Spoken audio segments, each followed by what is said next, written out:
தண்டல் சமையல் பார்த்திங்கன்னா மணத்தக்காளி வத்த குழம்பு. அதுக்கு மணத்தக்காளி எடுத்திருக்கேன், வெங்காயம், தக்காளி, பூண்டு, புளி தண்ணி ஊற வச்சுருக்கேன். இந்த பக்கம் மாங்காய், நேற்று நம்ம மாங்காய் இஞ்சி மாங்காய் தொக்கு பண்ணோம் இல்லைங்களா, அதில் கொஞ்சம் இருக்குது, இதையும் போட்டு குழம்பு பண்ணிடலாம். சூப்பராக இருக்கும் இந்த குழம்பு. வாங்க பண்ண எப்படி பண்ணுறது பார்த்து. இங்கே மண்சட்டி வச்சுருக்கேன்.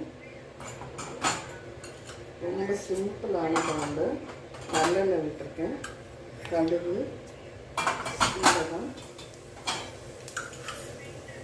வெங்காயம்,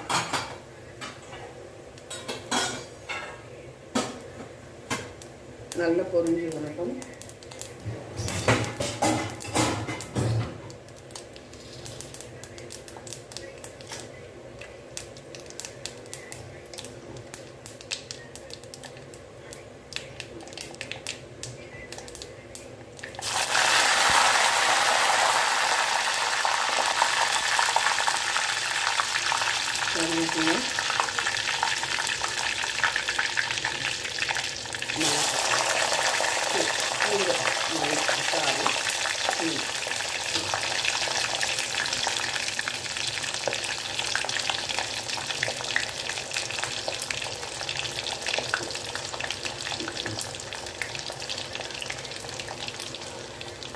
பூண்டு நல்லா வதங்கி வரட்டுங்க.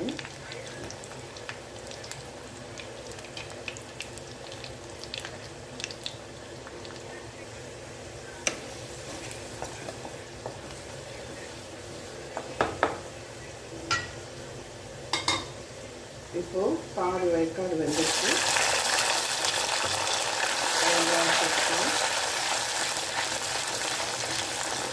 சாம்பார் வெங்காயம் சேர்க்கும்போது நல்லா ருசியாக இருக்குங்க. சாம்பார் வெங்காயம் சேர்க்கும். இது பாதி வேக்காடு வெந்துட்டு இருக்கும்போது நம்ம தக்காளி சேர்க்கலாம்.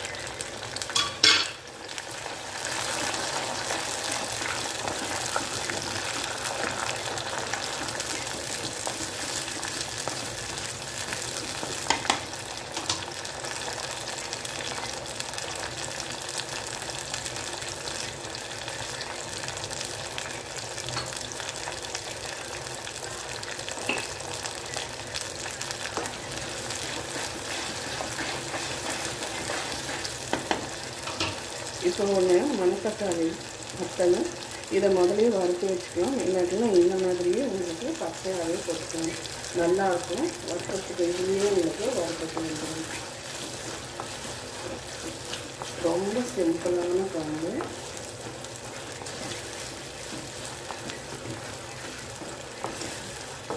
இதில் இன்னொரு மெத்தடு செய்வாங்க. வெங்காயம், சாம்பார் வெங்காயம் கொஞ்சம், தக்காளி கொஞ்சம், பூண்டு கொஞ்சம் எடுத்து நல்லா மிக்சியில் மைய அரைச்சிட்டு இதில் போட்டு கொதிக்க விடலாம். அது ஒரு மெத்தடு.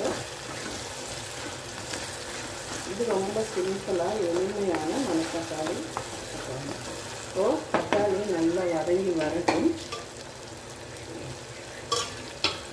சாப்பிடுவோம்.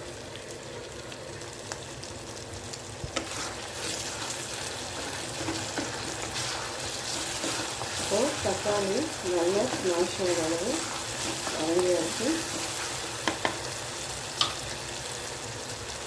இப்போ இந்த ஸ்டேஜில் மாங்காய் சேர்த்துக்கலாம்.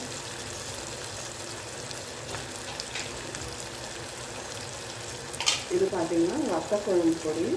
நான் ஏற்கனவே இதை போட்டிருக்கேன்.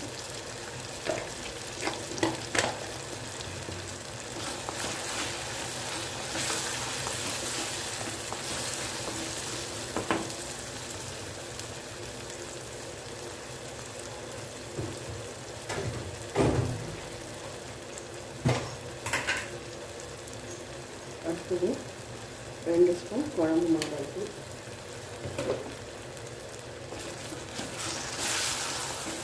அளவு சேர்த்து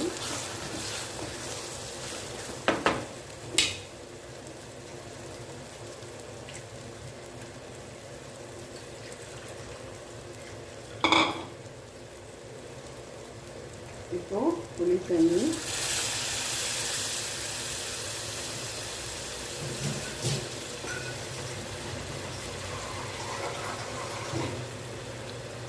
தேவையான அளவு தண்ணி விட்டு உப்பு சேர்த்து நம்ம கொதிக்க விட்டுருவோம். ஏற்கனவே தக்காளி கொஞ்சம் உப்பு போட்டுருங்க. அப்போது இது நல்லா கொதித்து வரட்டுங்க. சூப்பரான மணத்தக்காளி வத்தக்குழம்பு ரெடி ஆகிடும். இப்போ இது நல்லா கொதித்து வரட்டும் பார்க்கலாம். சூப்பராக வத்தக்குழம்பு ரெடி ஆகிடுது. மணத்தக்காளி வத்தக்குழம்பு ரெடி ஆகிடுது. இப்போ நம்ம அடுப்பை ஆஃப் பண்ணிடலாம். கண்டிப்பாக இந்த வீடியோ பிடிச்சிருந்தா லைக் பண்ணுங்கள், ஷேர் பண்ணுங்கள், சப்ஸ்கிரைப் பண்ணுங்கள், கமெண்ட் பண்ணுங்கள். நன்றி, வணக்கம்.